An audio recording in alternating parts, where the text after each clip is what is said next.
और आसिम मुनीर साहब और उनकी पूरी टीम मुकम्मल तौर पे फेल हो चुकी है। अब देखना यह है कि सरेंडर कब करते हैं। अनफॉर्चुनेटली हिंदुस्तान की तरफ से कुछ ऐसे अनासिर की पुष्टपनाही की जाती है, उनको इन्फिल्ट्रेट किया जाता है। इंडिया उसमें इन्वॉल्व है और वो अब अफगानिस्तान के साथ इस्तेमाल कर रहे हैं। ये पाकिस्तान की गवर्नमेंट ने अभी प्राइम मिनिस्टर ने बलूचिस्तान में कहा है। आप कहती हैं नहीं इंडिया भी इन्वॉल्व नहीं है, तालिबान भी इन्वॉल्व नहीं है, हम ही खुद इन्वॉल्व हैं, हम ही बंदे बनाते हैं, हम ही मारते हैं, हम ही पैदा करते हैं और हम इन्वॉल्व हैं। हम सारा एक गठजोड़ है भारत का अफगानिस्तान का और वो किस तरह से खित्ते की सूरत हाल को डैमेज कर रहे हैं और मगरबी साइड से पाकिस्तान की मुश्किलात को बढ़ा रहे हैं। ये पाकिस्तान जब वजीर आजम शहबाज शरीफ साहब ने ये कहा है कि ये इंडिया इन्वॉल्व है तो कर लेंगे, कोई नहीं, वो भी उनके साथ भी डील कर लेंगे, कुछ ना कुछ होते ही रहेगा। गवर्नमेंट ऑफ पाकिस्तान भी प्लान करेगी कि क्या करना है, कुछ ना कुछ लगे होंगे, कर रहे होंगे। कि इनके हाथ पांव फूले हुए, इन्हें बिल्कुल समझ नहीं आ रही कि ये सारा इल्जाम उठाकर किस पे डालें। बलूचिस्तान में हालिया जो दहशतगर्दी की लहर है, जो वाक़यात हो रहे हैं, इसमें एक तो मुसलमान हकीकत है कि इंडिया इसमें मुलव्वस है, अफगानिस्तान जो है उसकी भी ये सारी सपोर्ट है। मैंने तो नहीं देखी, लेकिन मुझे लोगों ने बताया है कि इस किस्म की फिल्में भी वो बनाते हैं जिसमें वो खुद इस चीज का इकरार करते हैं कि हमारे जो स्पाइज हैं वो पाकिस्तान में आते हैं और यहाँ पे आके वो अपनी सरगर्मियां करते हैं, पाकिस्तान के अंदर नफरत खोलते हैं। तो ये तो इसका जी, तो ये जो है इसका इकरार तो खुद अपनी फिल्मों के जरिए कर रहे हैं। रजीम को आपने प्रॉक्सी बनाना हो तो हिंदुस्तान और इजराइल जैसे मुल्कों के लिए बड़ा आसान हो जाता है।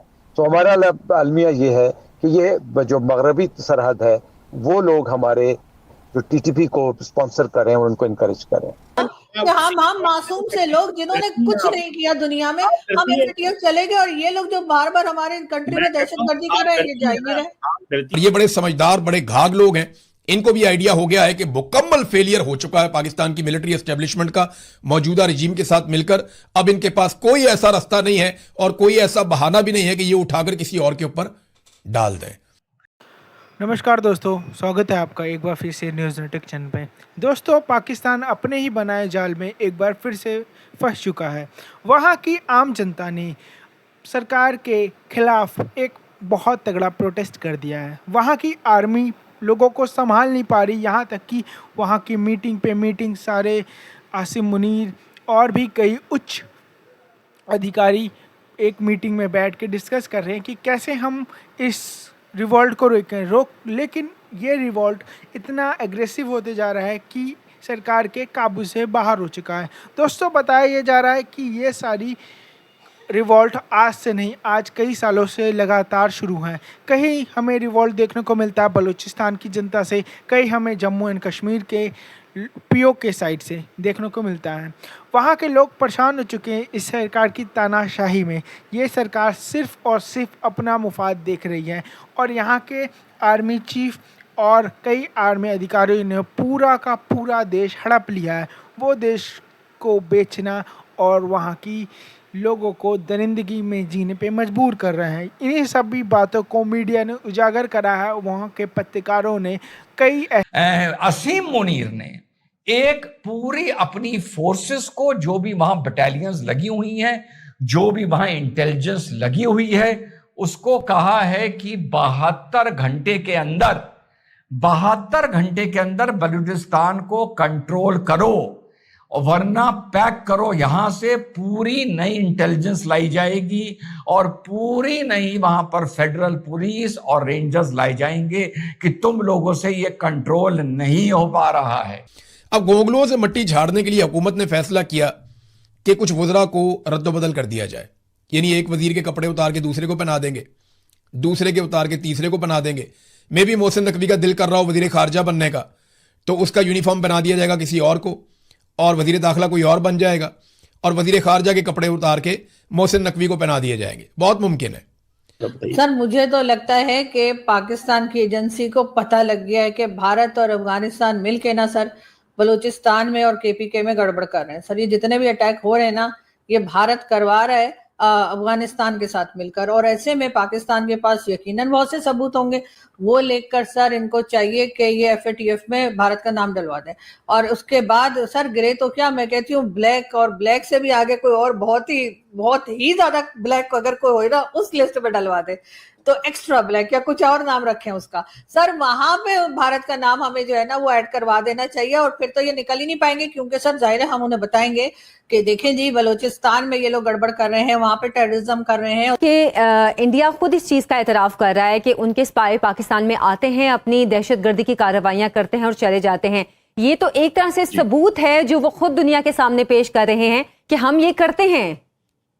जी बिल्कुल, ये मैं आपके सामने मैंने सुना कि लोगों ने मुझे बताया कि इस किस्म की कुछ फिल्में आती हैं और वो उसमें उन्होंने बिल्कुल ये इस चीज का, यानी वो जो उनके लोग हैं वो पाकिस्तान के अंदर मौजूद आके वो इसका इकरार कर रहे हैं। तो अब ऑफ कोर्स दुनिया को हमें चाहिए कि हम इस चीज को वहां पे पेश करें और बताएं कि देखिए ये तो खुद इस चीज को मान रहे हैं, और उसमें जो मौजूद कैरेक्टर्स हैं वो ऐसे होते हैं कि उनकी ममासलत होती है हकीकत पसंदा ऐसे लोगों के साथ जो एग्जिस्ट कर रहे हैं।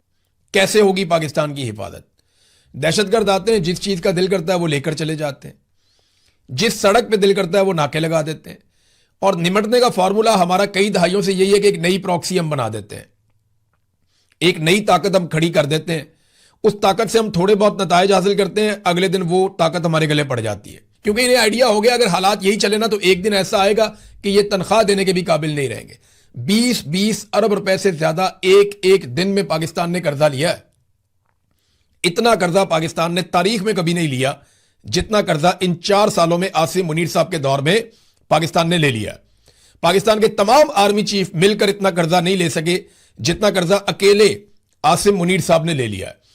तो रियासत की रिट कहीं भी नहीं है, और मुझे बड़े अफसोस के साथ ऐसा कहना पड़ता है कि मुझे ऐसा लग रहा है कि शायद बलूचिस्तान में कोई ये चाहता नहीं है कि रियासत की रिट कायम हो या अमन व अमान पैदा हो जाए, क्योंकि अगर बलूचिस्तान में मुकम्मल अमन व अमान हो गया तो वहां के लोग कहेंगे कि सेहत दो, तालीम दो, मादनियात का हिसाब दो, कितनी मादनियात निकल रही हैं, कौन सा मुल्क ले जा रहा है, हमें बताया जाए कि इसमें से कितना माल निकलता है, हमारा हिस्सा कितना है।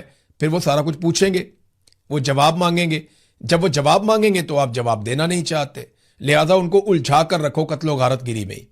लेकिन एक बात कहूंगा, जितने भी हालात पाकिस्तान में इस टाइम डेवलप हो गए हैं या हो रहे हैं, आपको पता है इसमें एक जगह पाकिस्तान मैनेजमेंट ठीक कर ले गया। हां साथियों, मानिए या ना मानिए, अगर जो भी इस टाइम पाकिस्तान में चल रहा है इसमें अगर ईरान से बिगड़ते रिश्तों का तड़का लग जाता तो यस, ये वो कंडीशन आ जाती कि पाकिस्तान डिसइंटीग्रेट हो जाता। जहां तक मेरा आइडिया था वो ये था कि इस पूरा जो ये गल्फ में चल रहा है इससे पाकिस्तान और ईरान के रिश्ते जब और बिगड़ेंगे तो जो वो अपना रिटेलिएशन बलूचिस्तान पर करेगा उससे पाकिस्तान डिसइंटीग्रेट हो सकता था। That would have been the last push जिसको बोला जाता है, द लास्ट स्ट्रॉ जिसको बोला जाता है, लास्ट नेल। वहां ये मैनेज कर ले गए, इसलिए अभी तक ये मुल्क डिसइंटीग्रेट नहीं हुआ।